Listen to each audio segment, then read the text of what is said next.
Part of the problem is I am a lot quicker than other people. Like, I'm a lot smarter. So, like, I've been saying mages have been dominant top all season. And all season, I've been getting bitched at that bruisers are secretly the most broken thing ever. Then MSI rolls around, and literally every good team in the world just starts running mages top. So it took 6 months. 6 months of people thinking I'm an idiot, and then finally people are like, oh wait, actually he's right. It's not I am very smart. Yes, I am very smart. But part of the problem is everyone sits there and thinks I'm an idiot until I'm proven right.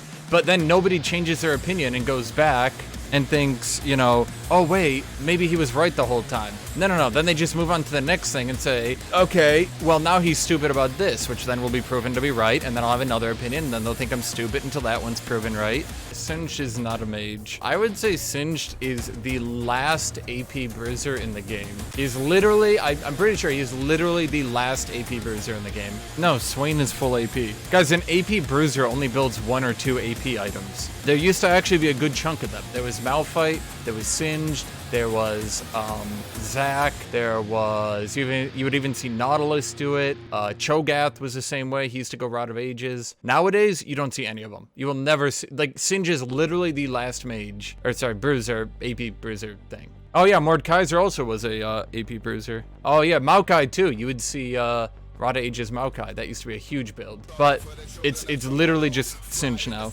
Not only have they nerfed AP Bruiser items into Oblivion with shit like the nerfs to Abyssal Scepter. They straight removed Abyssal Scepter from the game, which was like a core AP Bruiser item.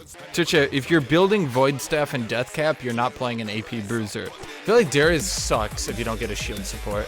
But like, with this team comp, I'm pretty sure Darius does better than Aatrox. By the way, I don't know how I feel about, you guys say they should remove the knockback from Galio's ult. I feel like they could nerf it a little bit, but removing it entirely would feel kind of weird. That's my change. It has to be gutted. I mean, they don't want to buff at all. Right, I'm saying it's like 0.75 right now. Like, they could nerf it like to 0.4, but I feel like even having a small bump is kind of important for the ability, you know? Like, realistically, they should nerf it in ways, like right now the range is 4,000 to 5,500. They could nerf it to like 3,000 to 4,000, the range I mean. Then they could make the cast, like the AoE a bit smaller, and then they could also reduce the knockback a little bit. And that would make it like, from this giant team fight winning Doom ability that just kind of wins, to something that's like more usable. And obviously they could then, like, you know, buff the champion as a whole, like give him more armor again. They can't do that. They can't do that because he's just gonna be played support. I suppose that's true. Well, what they could, he actually needs less armor, bro. It's crazy. Well, what they could do is make on his shield ability, his taunt, they could make it so like the physical damage reduction gets the same AP ratio as the magic damage reduction, but half of the base. I think he just needs more wave clear. He doesn't need more damage, really. He just needs more wave clear. Well, I mean, if they kind of gut his ultimate with the triple nerf I was talking about, they could reduce its cooldown to like 140 from, you know, 200. And they could reduce the mana cost on his Q. Because right now, if he gets good wave clear, he pushes mid out and then just sits around waiting to ult people. If the range is shorter, like if you have to be like halfway to top before you ult to top, and 3,000 range, like I said, that would, yeah, you'd pretty much have to be at the Rift Pit already. Like, that means you've got way more time to react. Okay, they're ghosting. Brilliant. I'm gonna get caught too. Look at this shit. What a bunch of... I can't say that. Well, I think a lot of it just comes down to the fact that they like desperately fucking need to nerf Proto Bell Hourglass already. Like, that shit's just stupid. Every champion that can use it is being balanced around it right now. It's just like, I don't know. Like, I don't know what the developers are doing at this stage anymore. Like, I can't think of any other class that has had such like a broken item that they're completely balanced around. Your best argument is maybe like 80 carries with Rage Blade, you know?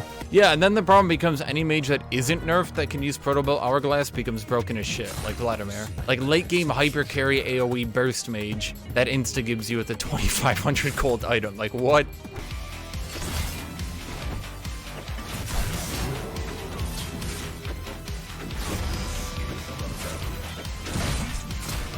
Wait, did you guys not know that? That's like what makes this matchup good, is the fact that you can pull him out of Counter-Strike and it bounces him just out of range. It does fuck up sometimes and won't knock them away, but I want to say 90% of the time, it pulls them into you, then bounces them off your chest slightly, and puts them at the perfect Q range, which also just happens to be just outside of Counter-Strike range. But there are sometimes it pulls them in and then just keeps them right next to you and you die.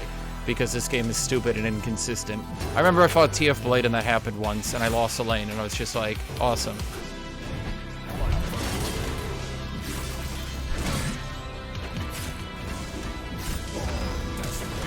Oh, you have to be fucking kidding me. I thought he was gonna run away, so I kind of put my Q as if he was gonna run away, then he just backed into me. Like, I assumed he knew that he couldn't beat me.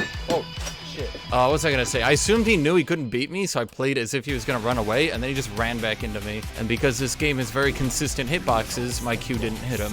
Can he Q after you E him? Okay, so here's the thing with that. And you're not gonna like this answer? Maybe. Because the server tick rate is incredibly fucking inconsistent. And for a lot of Bruiser v Bruiser matchups, a lot of the matchup depends on the server tick rate.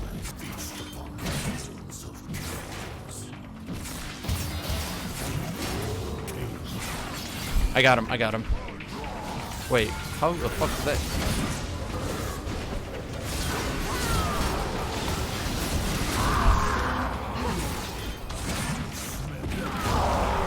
Where'd Kazakhs go? Okay, so I can give you examples of server tick rate changing matchups.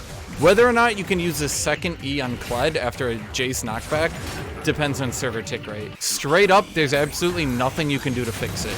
The server tick rate in League is actually only 12 times per second. If you get a good tick, you can second E on Kled against Jace and kill him after a knockback. If you get a bad tick, you can't. Yeah, when people complain, or when people think I'm like joking about the server tick. Wait, what just happened? He just fucking got destroyed.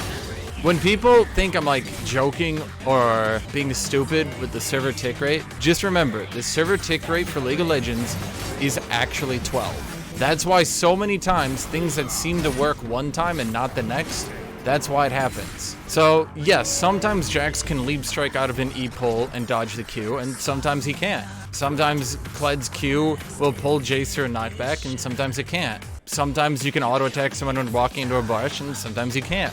Sometimes Darius's ult will cancel when you go invisible, and sometimes it won't. You know, there's no consistency. That's just the game. I got ulti, bro. I'm on my way.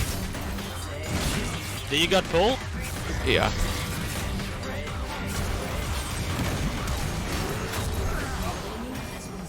You get an assist for that? Oh wait, you got the kill. I got a kill, yeah. He jumped into my tornado.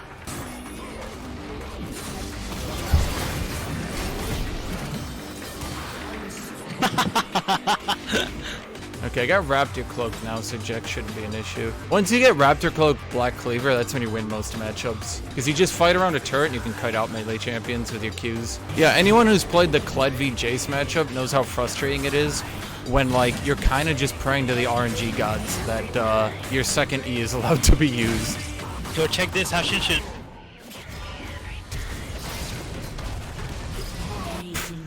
To make Darius feel better, competitively speaking, is give his Q a little bit of heal on the jungle so he can farm the jungle a bit better. That I would say that's his only real weakness, is that unlike other bruisers, he kind of sucks at farming the jungle, which, especially when you're playing like the mid-game farm fest, can really impact him. They're all coming to you, bro. I have R. We can turn this. I mean, I'm trying to get level 11 here.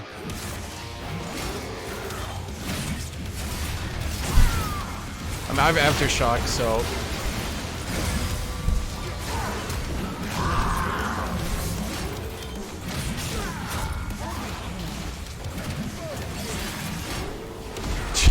I'm not saying like a large heal Twitch chat, I'm just saying something like... Wait, what do you mean jungle Darius is not gonna be a thing? That's like saying Irelia jungle is a thing, because your Q can heal on minions, you know? Honestly, if we get a winning bot lane, these games are just done. Riven's win rate has been going up every single day as people get accustomed to the changes. And she's right on the verge of 50% already. Whereas Aatrox's win rate has been going down every day. I wager by this time next patch, so in 2 weeks, Riven's win rate and pick rate will both be higher than Aatrox again. Okay, so the only champion I would legitimately call S tier right now is Akali. Of S plus tier would be Akali. Of S tier, I would say Riven, Ryze, Kennen, Nico. I would say Nico is still top tier. That champion is busted.